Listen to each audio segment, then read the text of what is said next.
Thales का दर्शन, तर्क, प्रकृति और जल में ब्रह्मांड की खोज।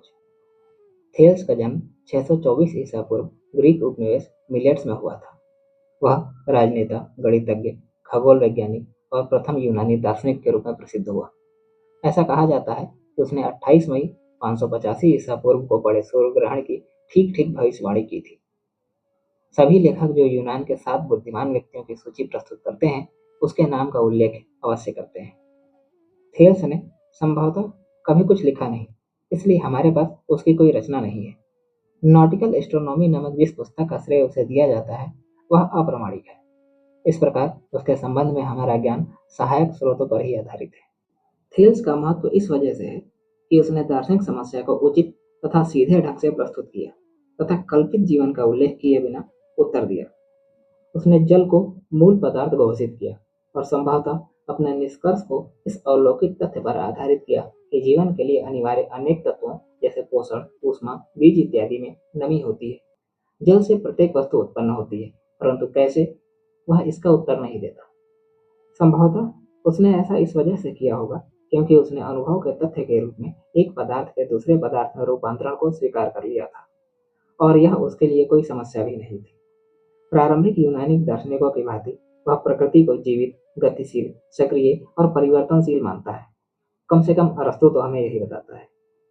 यदि हम हिप्पोलिटस पर विश्वास कर सकते हैं, तो थेल्स के अनुसार सभी चीजें न केवल जल से उत्पन्न होती हैं, बल्कि जल में लौट भी जाती हैं। संभवतः उसने इसकी एक प्रकार की कीचड़ की कल्पना की। इससे ठोस और तरल पदार्थों और जीवित प्राणियों की उत्पत्ति की अत्यंत संतोषजनक तरीके से व्याख्या की जा सकती है।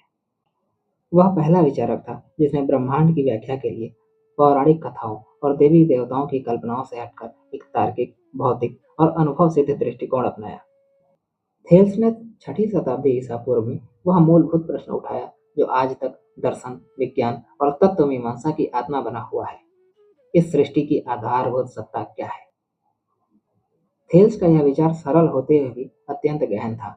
यद्यपि आधुनिक विज्ञान के अनुसार यह सटीक नहीं है, लेकिन उस युग में यह विचार कि प्रकृति के मूल में कोई भौतिक तत्व है अत्यंत क्रांतिकारी विचार था।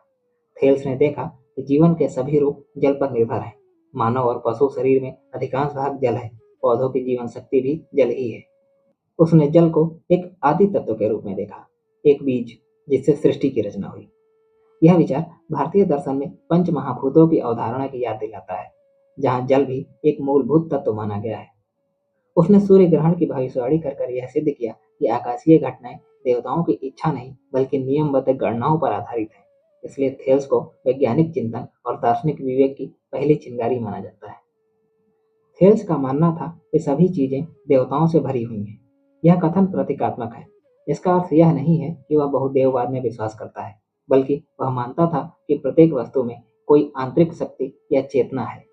यह विचार भारतीय उपनिषदों के उस भाव से मेल खाता है जिसमें कहा गया है कि यह संपूर्ण सृष्टि ही ब्रह्म है, सर्वम खल्विदम ब्रह्म।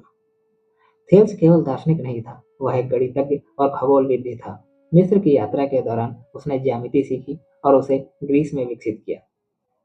थेल्स प्रमेय, किसी वृत्त के व्यास पर बनाया गया त्रिभुज सदैव समकोण त्रिभुज होता है, गणित को थेल्स का योगदान है। थेल्स के अनुसार गणित केवल संख्याओं की भाषा नहीं बल्कि ब्रह्मांड की संरचना को समझने का एक तरीका है। थेल्स को दार्शनिक चिंतन परंपरा का प्रवर्तक माना जाता है। अरस्तु ने उसकी प्रशंसा में कहा है कि उसने मूल तत्व की खोज में कल्पना के स्थान पर प्रकृति का सहारा लिया। उसने यह सिद्ध किया कि ब्रह्मांड को समझने के लिए हमें देव कथाओं की नहीं, अनुभव, तर्क और अवलोकन से काम लेना चाहिए। थेल्स की सबसे बड़ी विशेषता यह थी कि उसने केवल ब्रह्मांड को स्वीकारा नहीं बल्कि उसे समझने की कोशिश की।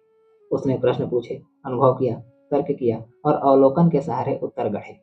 उसने यह दिखाया कि दर्शन केवल कल्पना नहीं बल्कि यथार्थ को समझने की एक विधि है। थेल्स वह बीज था जिससे सुकरात, प्लेटो और अरस्तु जैसे विचारों के वट वृक्ष पनपे। यद्यपि उसके विचार आज के वैज्ञानिक मानकों पर खरे नहीं उतरते, लेकिन उन्होंने मानव चेतना को अंधकार से प्रकाश की ओर ले जाने की राह खोली। थेल्स का दर्शन आज भी हमें प्रेरित करता है। यह बताता है कि हर युग के अपने मिथक होते हैं और अनुभव, तर्क और विवेक के द्वारा इन मिथकों को चुनौती दी जा सकती है। यह था पूर्व सोफिस्टवादियों में पहला दार्शनिक थेल्स, जिसने जल को मूल तत्व माना था। हमारा अगला दार्शनिक होगा एनेक्सिमेनीज, जिसने वायु को मूल तत्व माना।